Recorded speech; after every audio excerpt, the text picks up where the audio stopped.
अस्सलामुअलैकुम।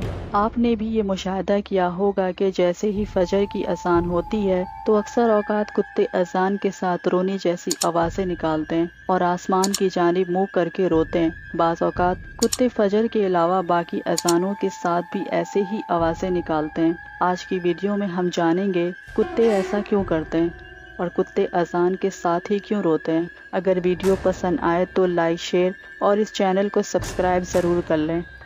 रिवायत में ये बात मिलती है कि रात के औकात अक्सर शयातीन और शैतानी जन्नात इस कायनात में घूमते फिरते रहते हैं और इनका ये घूमना रात को ही होता है। और जैसे ही मौज़िन फजर की अजान के लिए अल्लाह अकबर की आवाज़ बुलंद करता है तो ये शयातीन इस आवाज़ को सुनते ही भागने लगते हैं। जब ये भाग रहे होते हैं तो कुत्ते इनको देखते हैं और इनको देखकर ऐसी आवाज़ें निकालते हैं जैसे कि वो रो रहे हों।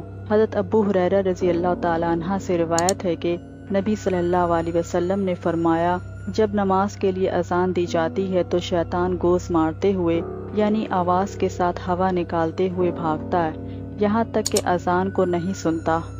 इंसानी नज़र से अल्लाह ने बहुत सी बातों को पोशीदा रखा है, लेकिन बाज़ जानवरों में ये ताकत रखी है कि वो इन चीज़ों को देख सकते हैं। मसलन अज़ाब कब्र की बात की जाए तो इस बारे में भी रिवायत है कि मुर्दे की चीखो पुकार की आवाज़ को इंसान के अलावा बाकी मखलूक़ात भी सुनती हैं और कुत्ता भी इन्हीं जानवरों में से है जो कि जिन्नात और शयातीन को देखता है, इसलिए ये इनको देखकर ऐसी आवाज़ें निकालता है।